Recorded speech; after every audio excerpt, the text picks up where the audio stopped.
I'm excited to welcome Arlin Sorenson to the GROW Limitless podcast. Arlin is a living legend in our community and one of the best human beings I've ever met.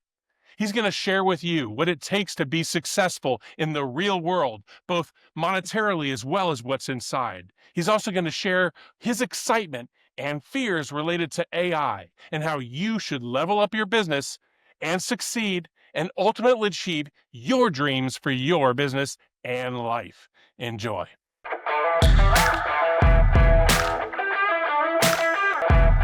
Arlin, you're one of the people in the industry that I honestly look up to at a level that is abnormal. I think you are one of the best human beings that I've ever met, and the fact that you're in the tech channel is even more wonderful because it feels like an industry with a lot of good people. So if you stand out amongst good people, you must be doing something right. Arlin, thanks for joining us.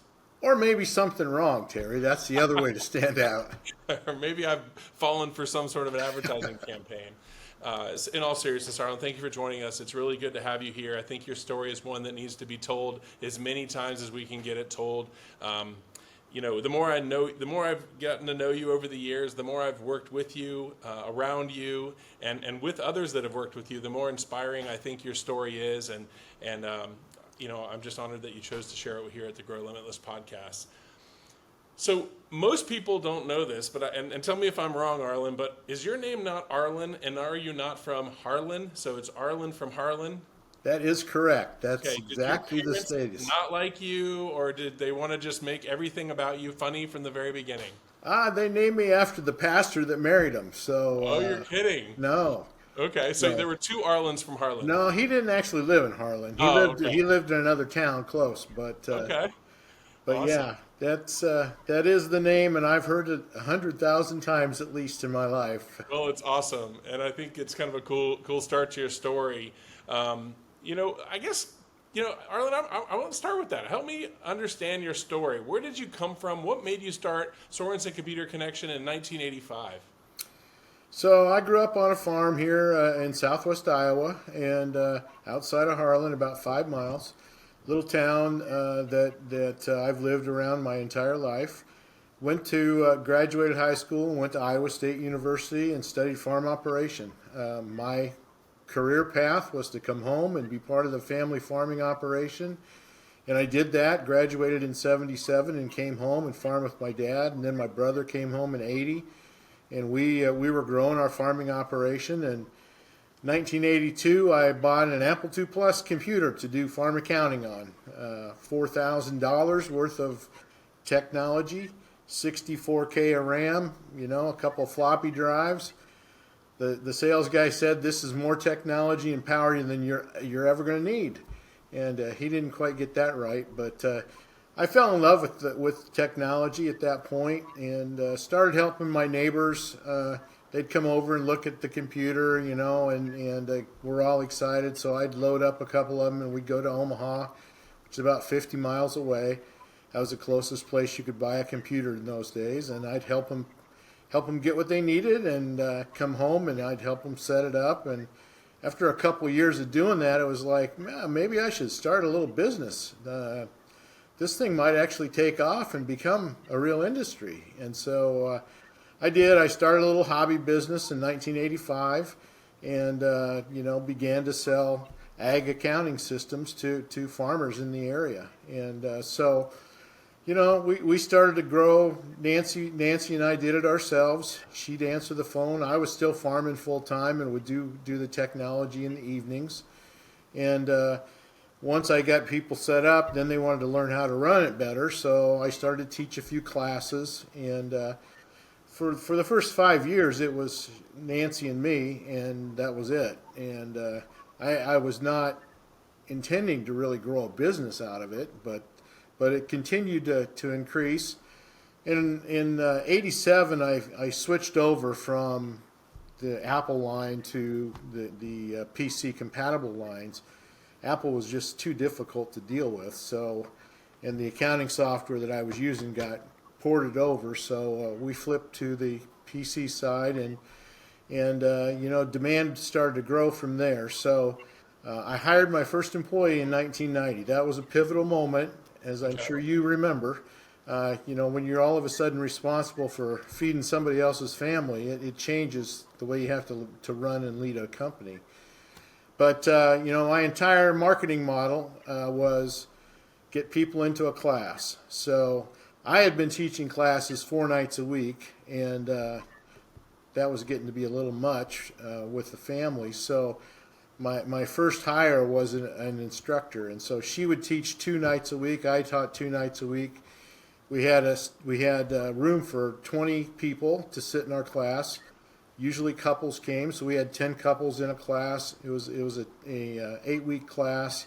We taught Microsoft Works and farm accounting, and if they came to class, they bought a computer. So I knew if I put 10 couples in a class, I'd sell 10 computers. And while I was teaching the next class, I'd install the computers from the last class. And it was a pretty good model, except that I was doing it all in the evenings when I should have been home with the family.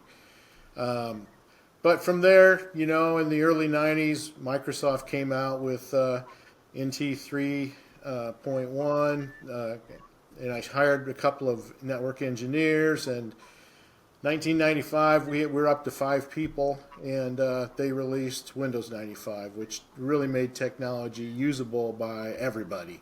Right. And we went from 5 to 13 people that year, and we had no systems in place. It was all in our heads. It was chaos. It was not good, but it got us on the right path, and we began to build the systems and put things in place and to grow the company.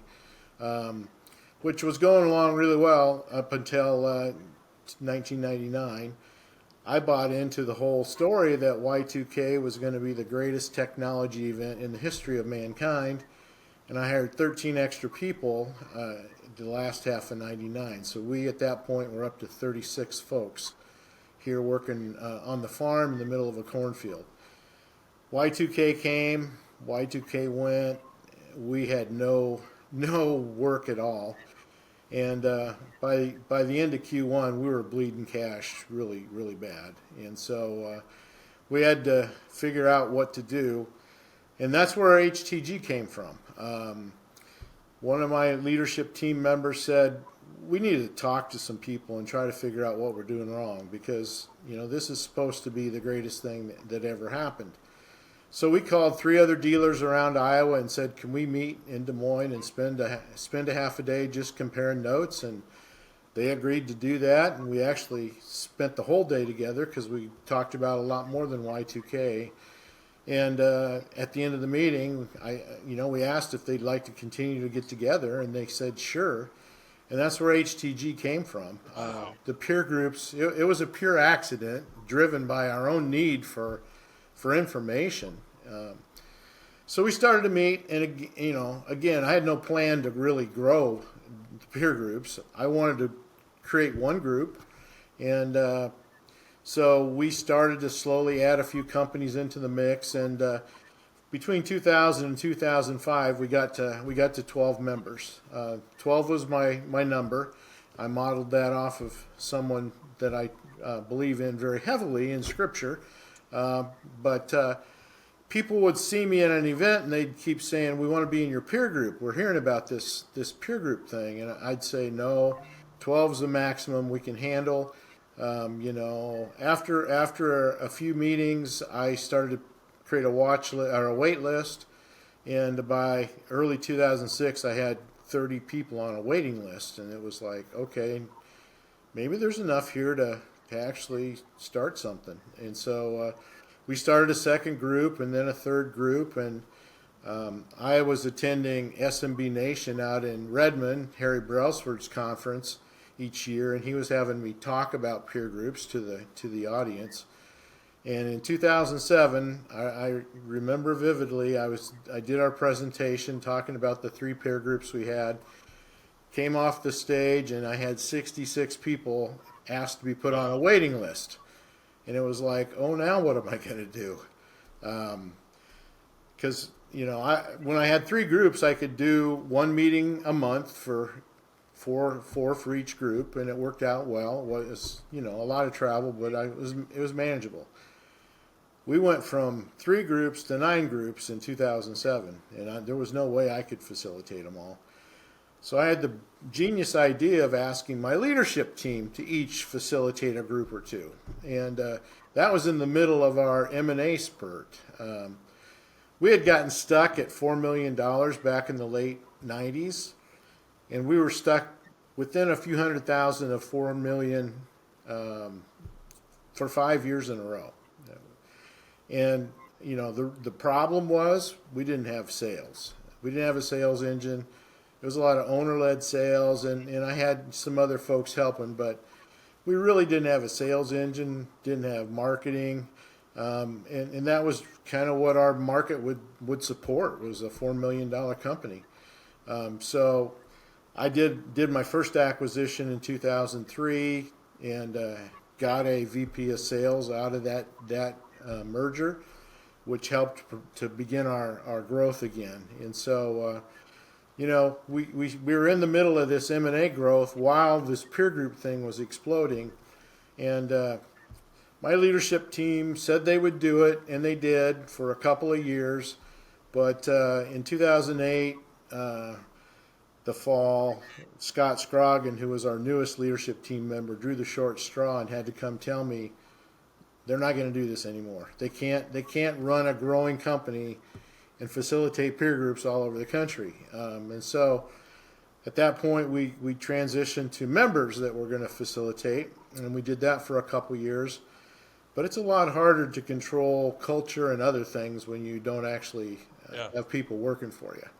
And so we again pivoted, but today we're serving over 1,000 people through the peer groups, and in Australia, New Zealand, and Europe. And I never would have guessed in 100 years that it would explode the way it has. But it's been so much fun to see how that all has worked together. And I wish I had a napkin or something with a plan on it, but there really wasn't anything. This has been a God thing that has just come along, and we just put people together in a room and provide a little framework, and it's peers helping peers, and there's nothing more powerful than that. Love it. You mentioned 12. You mentioned a couple of things, Arlin. I've been a part of the Evolve community as a guest, I guess, a sponsor of the event. I was never in it necessarily, but I watched from afar, and I noticed the prayer in the morning. I noticed the go-giver / servant leadership / 12. There's a lot of religious foundation to that, and I was, for one, extremely attracted to that. I think that is I believe in a ministry. A business is a ministry, and I believe that you don't impose your religion on anybody, but you practice it on everybody, and you love them and care for them. And I see that intertwined all over Evolve. And I've talked to you a number of times, and I see it all in your DNA. Where did that come from? How is that passion kind of translated into the business world? How much of your success, I think, do you attribute to that? Oh, I attribute all my success to my faith and God's blessing. I mean, I am not the sharpest knife in the drawer, Terry. There's no question about that. There's a lot of people smarter than me. But, when we were going through the challenges in the late 90s, early 2000s, I made some really stupid decisions as a business owner. And in the 90s, I kind of bought into the whole, you can't have faith and work mixed together. So, you got to have separation of church and state. And so, I decided, okay, I want to keep growing. Maybe that's what's holding us back. So I decided I'll check my faith at the door when I walk into work, and I'll pick it back up when I go home at night, and we'll see how that works. Well, I can tell you it didn't work very well. In fact, I went in the ditch badly. Financially, relationally, the company was struggling. And God whacked me upside the head and used really my banker and some close friends to say, what are you doing? The bank, I went to the bank to borrow money to do an acquisition, and, the first thing he said was, after looking at my last 3 years of tax returns, we usually loan money to people we think will pay us back. And by looking at your tax returns, it doesn't look very promising. And you know, it was a crisis of really not really knowing what to do. And, you know, it drove me to my knees. It drove me back to the reality that you can't separate faith and work. You've got to be transparent and real if you want to be successful in the workplace. And so, you know, I immediately flipped the switch and went back to really living life as authentically and transparently as I could, not beating people over the head or trying to shove what I believe down anybody's throat, but you know, just being honest with people about who I am and what I believe and how it impacts me. The ideas that I've had come to me over the years, a lot of the HTG framework, stuff that God gave me, you know, as I slept or whatever, and so all the credit goes to my faith and God's blessing.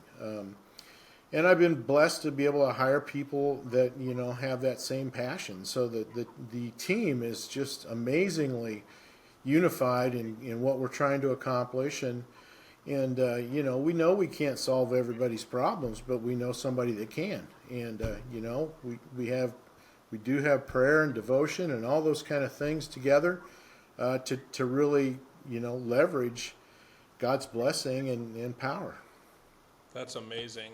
I bet you've probably touched a lot of people and brought Christ to a lot of people and given people the courage to bring Christ into their business. Is that a safe bet? Did all those things happen? Well, I mean, certainly I get a lot of questions from people about, you know, how do you bring faith into the workplace? You know, we just brought a new group into Evolve this last week, and that was one of the questions that came up is how do you have faith in the workplace without offending people? Yeah.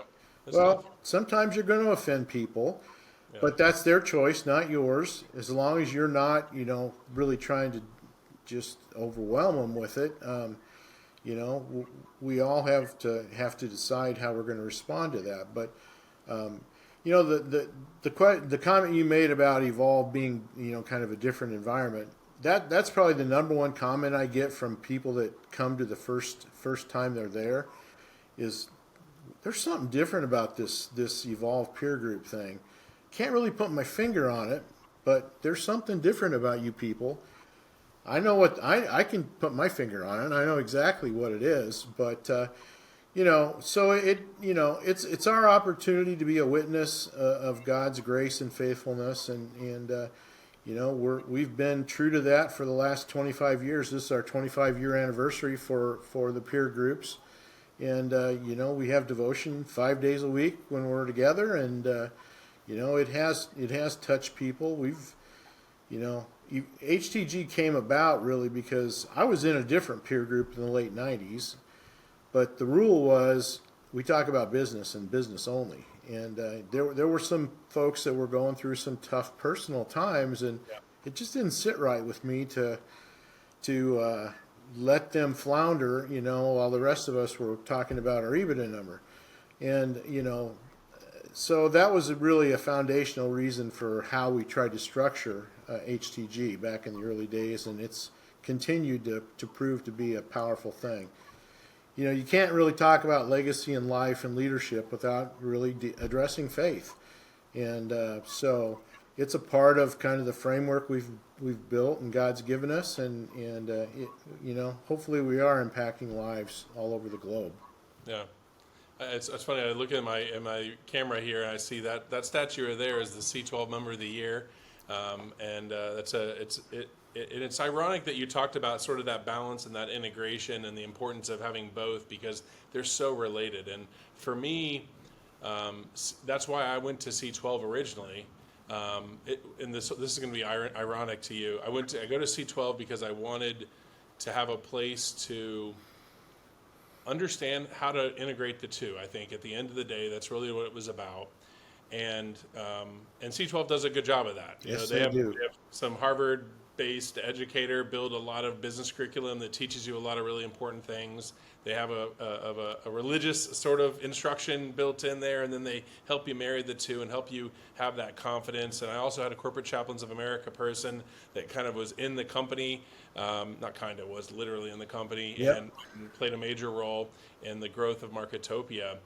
But at the end of the day, I left C12, and the reason was because when I needed the help, they didn't understand the business.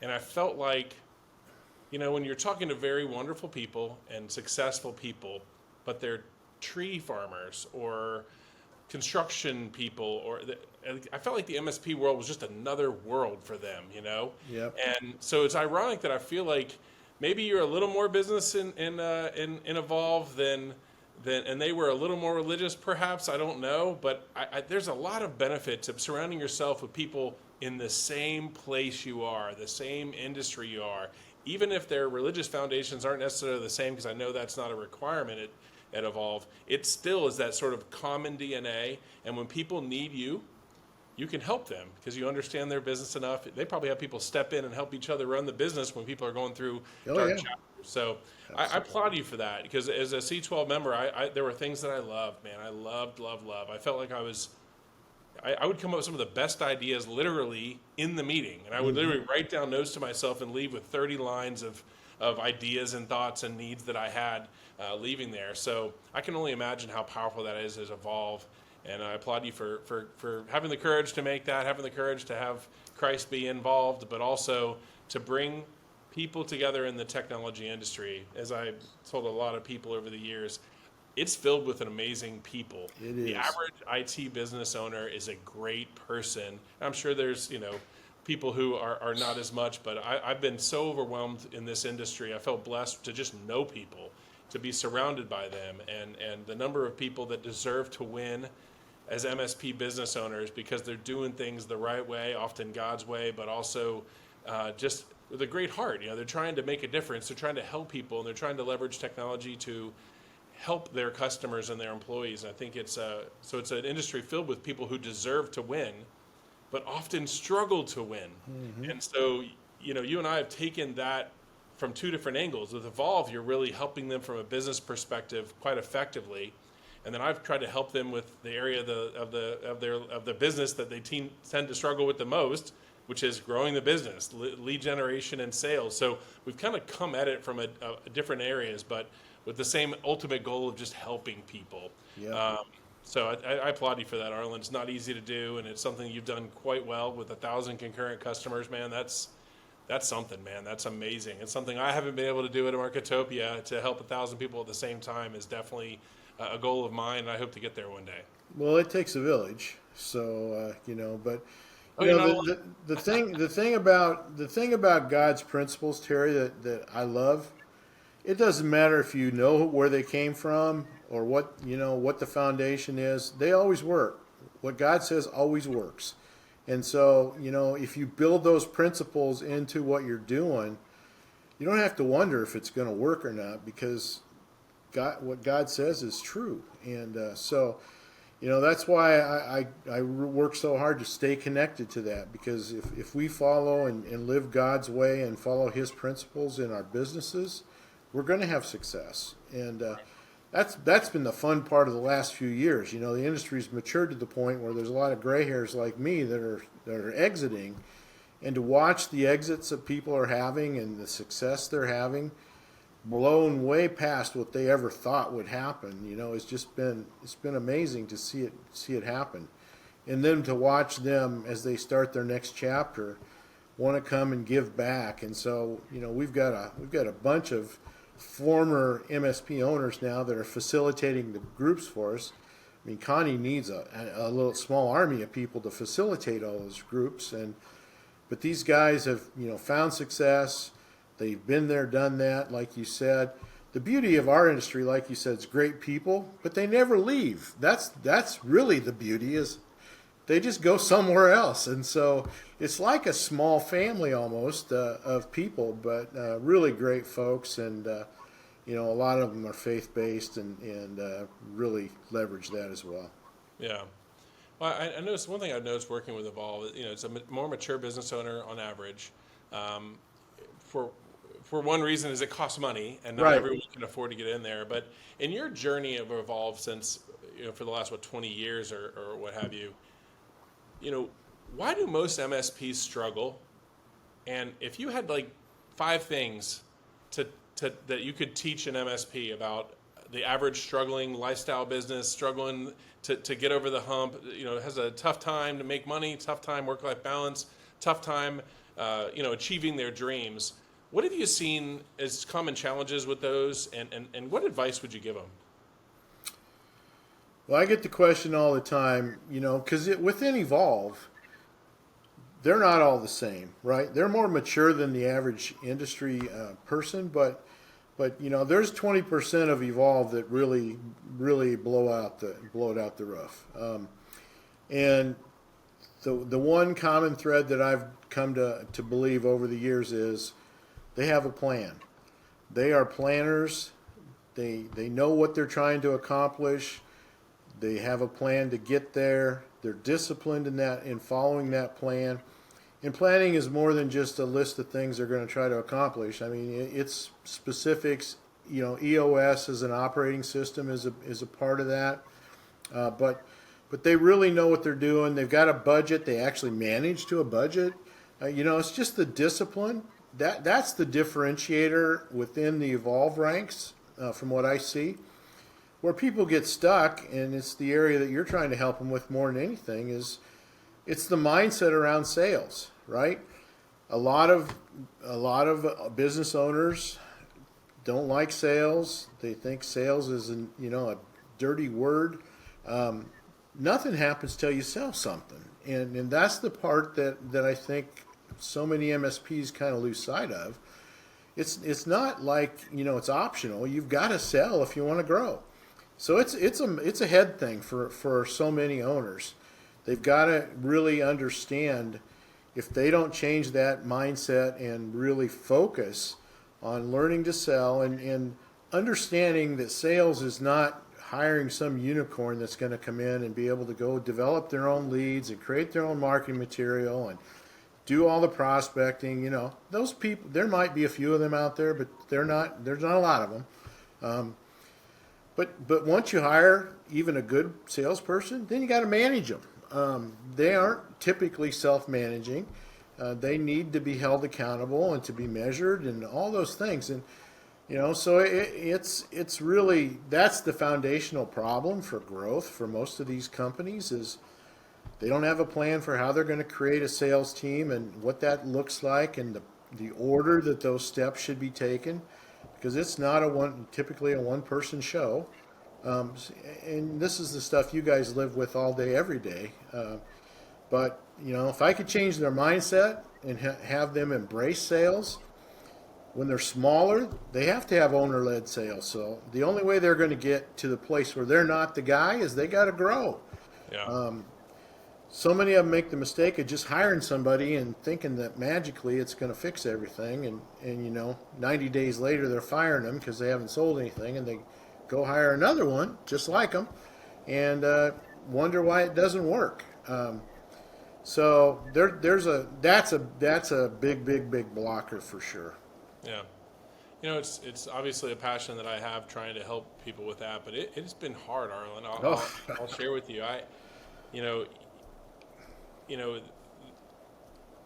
It's hard to help people who have no money that they need to help. Yep. So that's issue number one.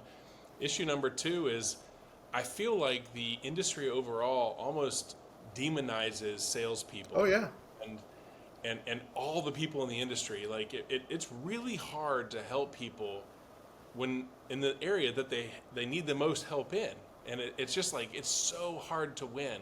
And the people who drink the Kool-Aid and get it and embrace it and don't give up, their growth rates are 30, 40, 50% a year. They just turn the dial as they create capital to do that. And then so many, man, it's like, I don't know, it's like they want to quit before it starts, or as soon as things go wrong and they want to quit, or maybe they have a sales process built on word of mouth leads, And when they get a normal marketing lead, they go in kind of expecting to win without having to actually sell anything. So it's become sort of like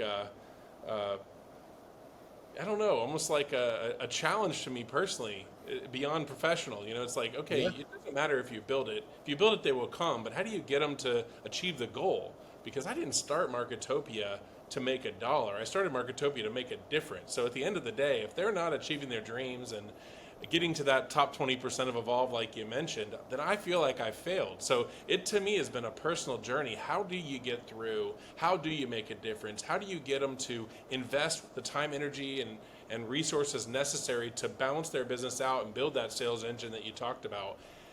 How do you get them to do that? What's the secret to getting through where they say, okay, I need to dedicate 3% of revenue to marketing and lead gen no matter what. I need to dedicate 10% to sales. How do you get people to do that versus maybe overinvesting in service or undercharging so they don't have any money to give up or otherwise just not having the discipline to invest in what it takes to achieve their goals? What's the secret, Arlen? I wish I knew the secret. I mean, the problem for many is they came up on the technical side of the business, and so they do look at sales as, not even a necessary evil, just evil, period. And so it's a mindset thing. The only way that I've really been able to get people to think differently about it, Terry, is to really focus on what the final outcome is that they need to have success. So many MSPs believe that if they just get up and work hard every day, someday somebody's going to write them a big fat check and they're going to have this pot of gold at the end of the rainbow. That is not what happens. They have to create value in their company, and they aren't going to get there if they aren't growing, and they can't grow if they don't sell. And so, I try to work backward with, let's figure out what your number is that you need to achieve whenever that time's going to come. And for a lot of them, it's getting closer and closer. Figure out the number, and then let's look at where you're at today, and let's see how big the gap is. And the only way you're going to fill that gap is to sell stuff.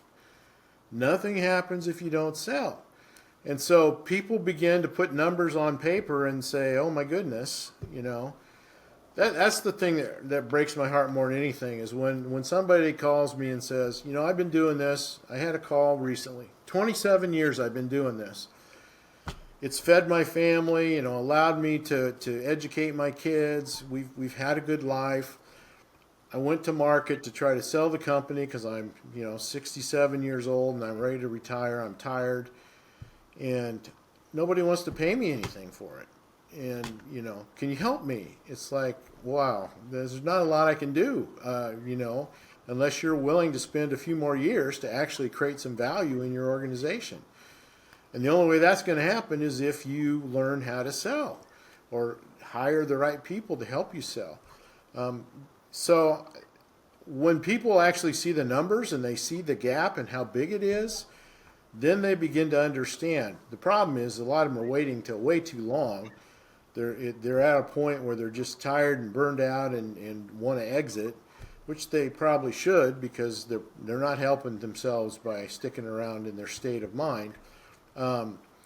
But it's a plague in the industry. There's no question about it. That's the number one issue that if we could solve that, we could make a lot of people very, very happy and successful. But planning to me is the foundation. Getting them to do it, that's a whole nother story. A lot of them just want to run a lifestyle business, and they don't think about what happens after the lifestyle. Because the lifestyle goes away when you quit drawing a paycheck. Right. If you haven't created value.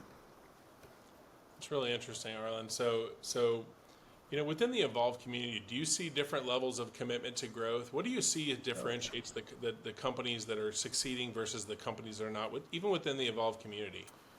Well, here's the sorry fact about the industry as a whole. Service leadership benchmarks thousands of partners. 18% of them lost money last quarter. lost money. Not didn't build value. They lost money, which gets back to they're not charging enough for what they do, or they don't manage their service team effectively, or there's a whole host of reasons why it happens. But there's really no reason in our industry with recurring revenue services as the foundation that anybody should be losing money. But there are. So it's getting them to be disciplined around planning and then executing the plan. Planning's not magic; it just gives you a path. And with service leadership now, with the Sleek tool, that helps them identify how they should be moving forward. We're trying to equip them with all the things we can to help them figure out the path. If we can get them on a path and help them execute, which is where the accountability of a peer group really makes a difference, they don't want to come every quarter and get beat up because they didn't do what they said they were going to do. And I've seen lots of times, if people will make one change a quarter, if they come and learn one thing and go home and execute it, in 8 quarters, in 2 years, their company will look completely differently. You don't have to come home with a whole long list of things to change. You pick the right one thing and go home and fix that every quarter. 2-3 years, you will have a company that's ready to sell and that will support your future. And I guarantee you that some of the changes are going to be around sales and marketing because that's where the biggest pain is. But getting it written down, having a plan, putting a system in place like EOS to actually help you execute it, and then just doing the work, it's not impossible by any stretch. I mean, hundreds of companies are being successful, but they got to have a plan. That really is the key. Yeah. How do you inspire people to do that, Arlin? How do you? Let me give you something I've seen out there, right? So, they're not focused on growing. No. They're focused on either optimizing EBITDA in the short term. They all have a long-term dream, but they're so focused, minded on the short term. How do you? And I'm sure you see that. That with an evolved community where some people are growing and doing what it takes and investing, and other people are over-invested in the wrong areas and they're just not doing what it takes to grow. How do you inspire those people? What do you say to them? How do you help them? How do you get through to them? Well, we spend a lot of time talking about legacy and the reality of what happens. It's the truth of the matter is that if you don't have a plan for legacy, if you don't have a plan for how you're going to use your time, you're going to piddle away your money and you're going to piddle away your time and you're going to get to the end of a career, which may have been fulfilling on the journey, but the post-career is not going to be fulfilling. And I've had people tell me, I had to go get a job at Walmart as a greeter so I could, feed my wife. That's not a happy conversation. Our spouses have tolerated, 80-hour weeks and skipping holidays and birthdays and anniversaries and all that stuff, no vacations for years, thinking that at some point this is going to change and we're going to be able to live the life that we would like to live. That's the conversation that can help change people's minds. I want you to go home and talk to your wife about the fact that, when you're done, if you don't make some changes, you're not going to really be able to do anything other than, sit at home and eat beans and rice. You got to prepare for the future. Right. And, you can't depend on the government to do it for you. So you got to take care of yourself and prepare. It clicks sometimes, but a lot of times people, think magically somehow it's just all going to work out. And because they've worked hard, somebody will write them a check. That is not true. I see it happen over and over where people go to market and there is no buyer, or the buyer will pay them a pittance compared to what they want. And I had a guy call me recently. He's got a business that he went to market and said, I need $3 million for this company. His top offer was $300,000. And then he had to go home and tell his wife what was going on. And he called me and said, would you be willing to talk to my wife and explain to her kind of where we went wrong and why we were in this situation? And I said, no, that's really not something that I'm interested in doing. I wish we'd had this conversation 5 years ago, but it's a plague in our industry. Yeah. We work way too hard and make way too little money in most cases. Yeah, it's quite unfortunate. It's almost like I don't know if it's escalating commitment to a failed course of action, Arlen, sometimes, but I can tell you that that's what I wake up every day. How do I make a difference and help people achieve the success that I achieved and address what I see as their number one problem in business? How do you get through? How do you motivate? How do you keep them disciplined? And I don't know, you've just done a great job of that your entire career, Arlen, so I applaud what you've done, and I admire you that you've been able to help so many people do so many different things, both as an MSP helping your customers, and then from HTG/Evolve's perspective, helping so many MSPs. Man, it's pretty awesome to watch, and one day I hope I can make a tenth of the difference that you've made.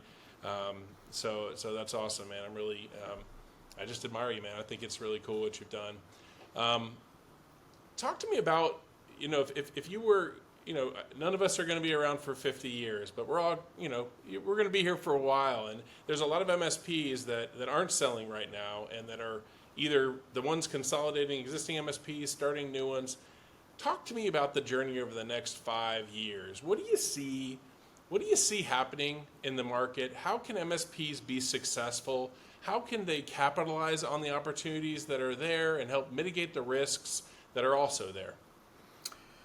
Yeah, I believe, Terry, the next 5 years we'll see more change than we've seen in the last 25 years. And it's going to happen fast.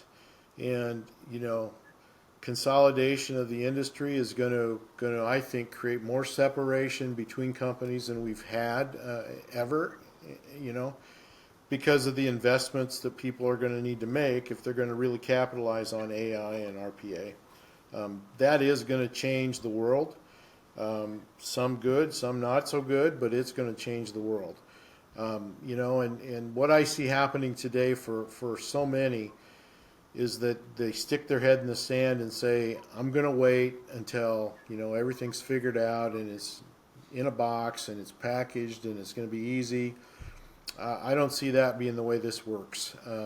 I think the people that today are making the investment and learning the technologies are going to be the winners. A lot of those are going to be larger companies. They don't have time for sales and money for sales and marketing. They sure don't have money to be sending people off to training around AI. At least that's what they believe. We have to learn this technology, and the beauty from my perspective is there's going to be more opportunity for us with the changes to make money than we've ever had before. Totally. Because, let's be honest, managed services, people are paying us to make technology work for them. When in fact, when you buy something at the store, you kind of expect it to work without having to pay somebody to make it work. The beauty of AI is going to be there's going to be a direct correlation between the technology that gets deployed and the impact it has on the customer. There'll be some internal, cost savings and effectiveness for an MSP, but that's not where the money's going to be. The money is going to be, I go out and help my customer understand their business and the processes they have and how technology can help them be more successful. There'll be a direct ROI number that you can calculate that shows the impact.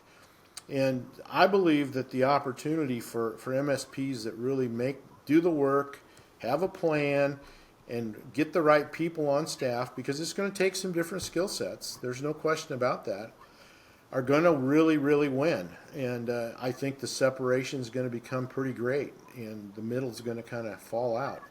Right. It's business process automation and analysis, data governance, and securing that data.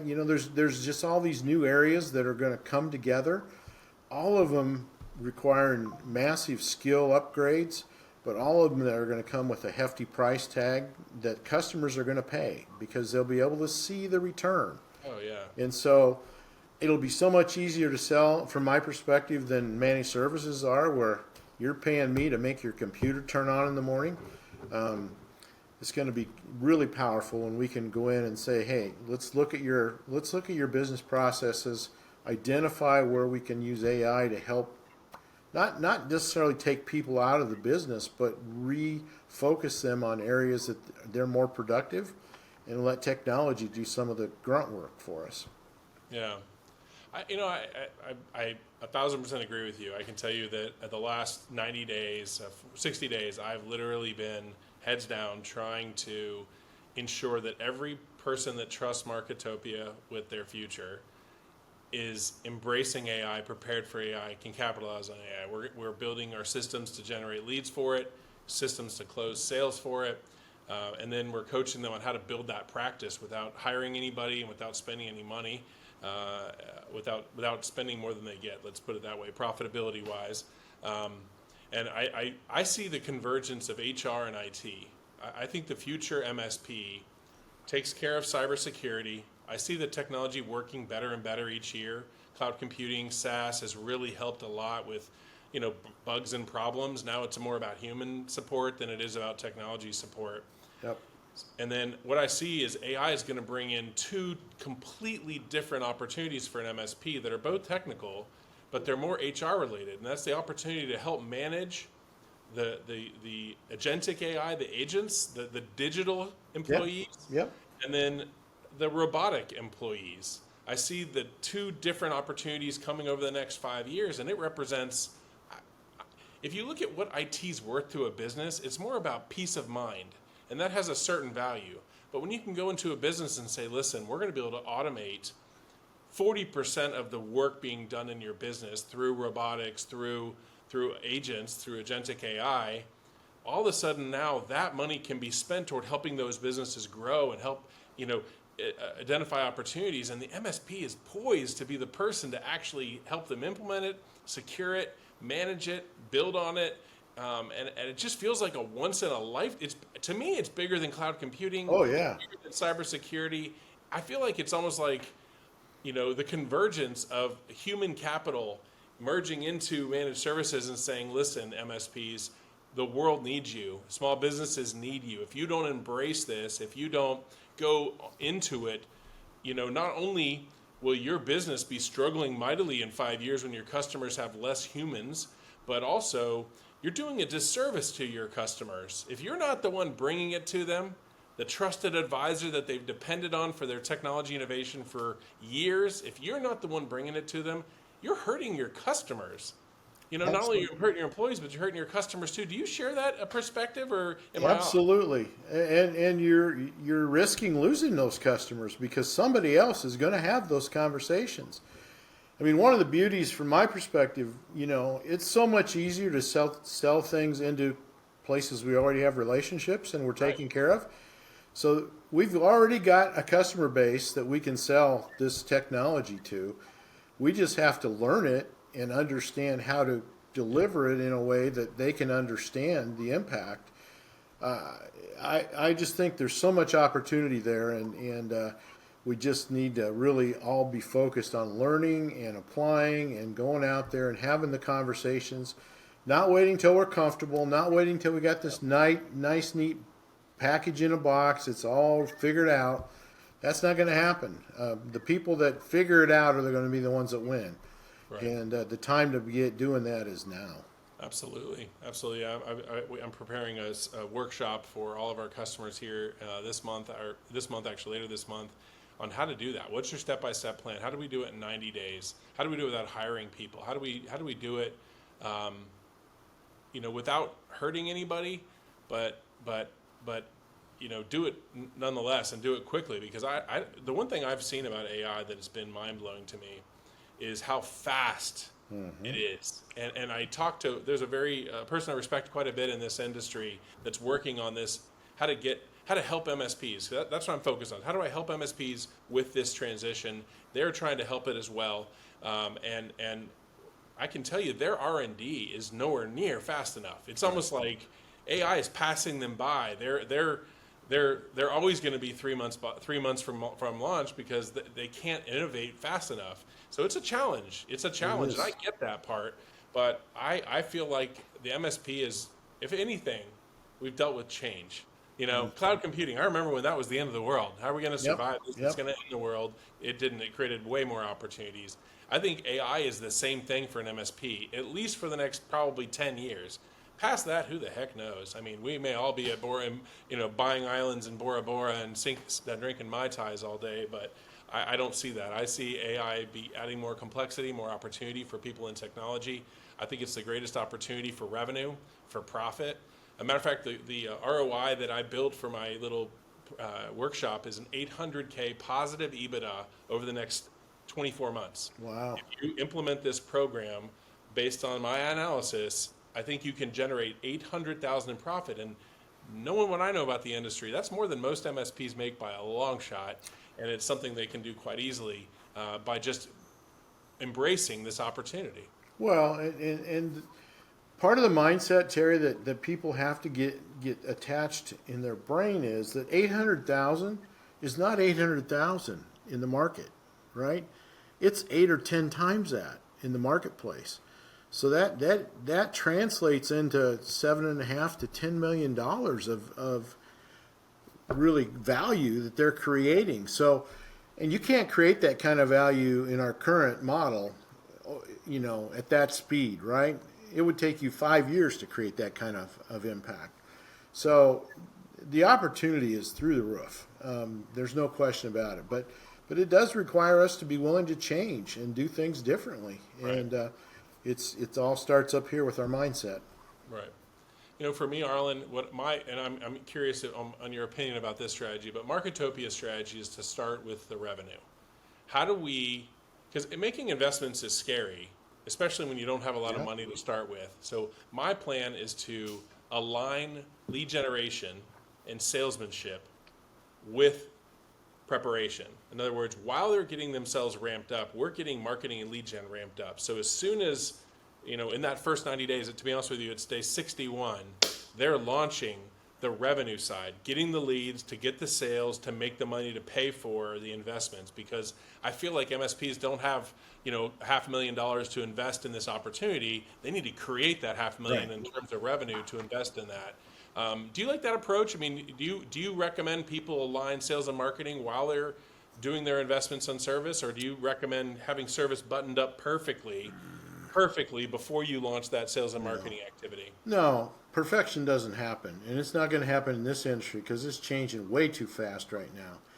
I mean, you can be perfect today and be way behind tomorrow. I think the key is I'd be looking at my customer base today and looking for those verticals or those industries where the application of AI is going to be easier and quicker.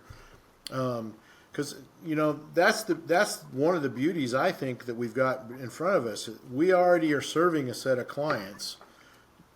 None of them really have got anything with AI going on, at least not at a serious level. So they're not just prospects; they're hot leads. They're opportunity for us to get out there and find them. And as we do that, we're going to build some skill sets and some verticals probably that will be able to capitalize on outside of our base. But selling to a current customer is way easier than going out and finding a new one, from my experience. And so, if we are really out there talking to our customers and building the service delivery alongside the lead gen and the prep, the year's been a little funny with this tariff stuff, and people are kind of slow making decisions. So I think the sooner you start having the conversations, the better, because I don't see a lot of them are going to jump right on it day one. But we got to plant seeds. We got to spend the time, work the relationships, and on the back end be building value that we can deliver to the customer that will make an impact. Right. I love that.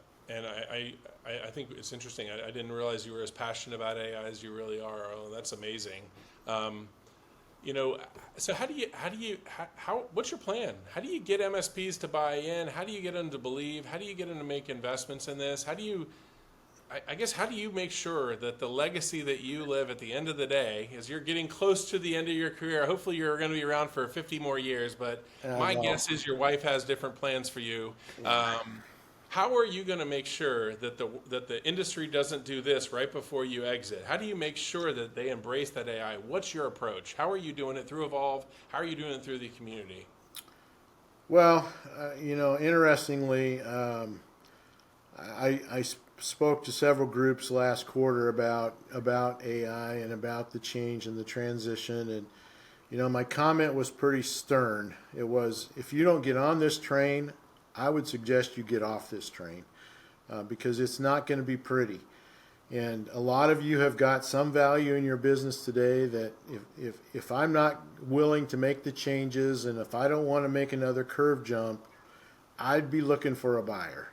And I've had several reach out and say, you know what, we kind of thought about what you said, and I don't want to make another jump. I don't want to go from selling hardware to being an MSP to being a cloud to being a cyber guy. I don't need another jump. I'm going to exit. I think that's where we're at. People need to. This is probably it is the biggest thing that's impacted our industry in its history. Cloud took forever. It's still taking forever. Cyber happened quicker because it had to, but AI is going to happen much faster yet. And people need to start working on it. And we're not going to feel comfortable. I mean, it's just too much change too fast for us to sit there and wait till we're comfortable. We're going to have to, work again with customers we've got relationships with. It's going to be some trial and error. There's going to be we're going to stub our toes some, and we're going to hit some home runs. But if we don't get started, somebody else will walk in there, and we will no longer be the incumbent. We'll be the guy on the outside trying to fight our way back in.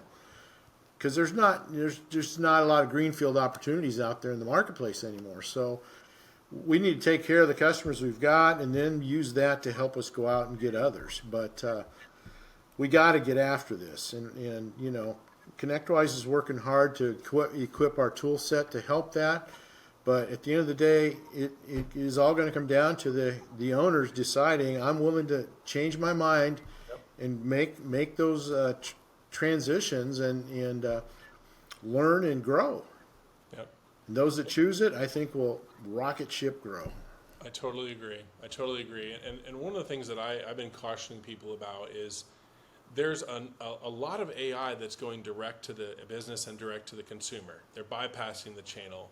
And one thing I've witnessed is, first, Microsoft is really pro-channel. There's a lot of money they're investing, a lot of time, energy investing in trying to make sure that Copilot Pro is the de facto standard for all Microsoft-centric businesses, which are obviously a lot of them. But I don't know that they have the patience this time. I don't know that they can afford to have the patience this time. If the channel doesn't embrace and support, I don't see how Microsoft can sit and wait patiently like they did with cloud, or they risk OpenAI and the other platforms just making Microsoft irrelevant. My gut instinct tells me that we've got to embrace it, or the fundamental channel ecosystem is going to break down. Yeah. You know what I mean? I do. You fire 9,000 people, you got a little extra money to work with, but Yeah. but no, I agree with you. And I think it's going to come down to data governance. People don't understand, if they're working with ChatGPT or Gemini or these others, their data is just flowing out to the world, right? Copilot will allow you to have some governance and some control, and so I think I don't think the message has been very clear about that, but because people are using ChatGPT just like it's their best friend, and it definitely won't be if employees put the wrong stuff out there and it becomes public. So I think there's some things that Microsoft has it in its pocket that it can use, but it's going fast, Terry, and we got to figure it out. Well, Arlin, I'm 50. I'm approaching my 50th birthday. You're a couple years ahead of me. But 20. between the two of us, what's 20. that? 20 years. Holy! I don't believe that, Arlen. I don't believe that. Yeah, well, it's true, Terry. My intention is to do my part, and my focus is on the front end. I feel like if I can generate, and I think I can generate an infinite number of AI leads for MSPs. I am confident that I can implement more than they could possibly handle right now because the opportunity is so great. Yep. If you and the rest of the ecosystem can focus on making sure they can actually do something successfully, add value so that they get paid to do it again and again and again, I think the future is very bright. And I'm going to do my part, and I know you're going to do yours. Arlin, I want to close off by talking a little bit about legacy. You've made a difference.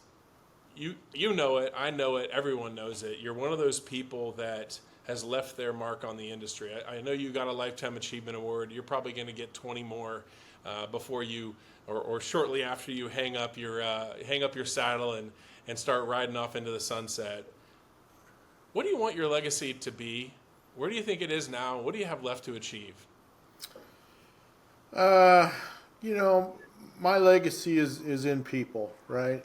And helping people have success, but really, my focus now is really on helping people find significance. One of the biggest surprises I've had is, I started these peer groups called Success to Significance, and it's for people that have exited their companies, have had a great career, and what I find is that, within about 30 to 60 days, they begin to become miserable and unhappy, and by a year they're lost, they're floundering in the wilderness and not sure what to do. I want to help people not fall into that trap by planning. It's a planning thing. Yep. It's preparation.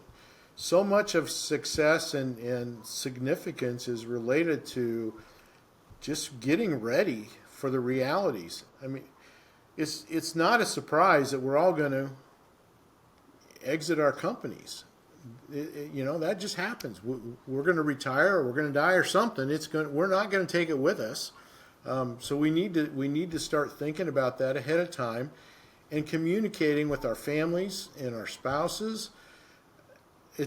We get people, these guys that have sold, they come. We do have them bring their spouses. So that's one thing I learned right away. Nobody talks about this stuff at home. And they need to be talking about it all the time.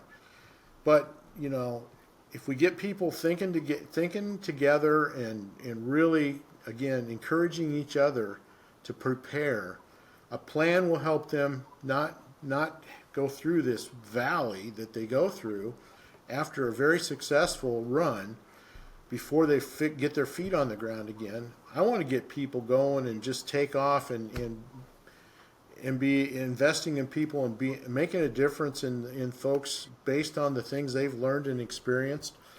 I mean, ultimately, I want people to come and have a face-to-face conversation with themselves in the mirror about eternity. Thank you, sir. Because eternity is a very long time, right? And a lot of people have been so busy and just kind of pushed it off to the side. And cool, right? I want that to be a part of my legacy, is challenging people, but challenging them about what matters. And significance is not about money; it's about people. And that's the legacy that I want to leave behind, is that I've built into people, I've helped people, and I want to just walk alongside people and help them find their path to happiness and joy and impact into the future.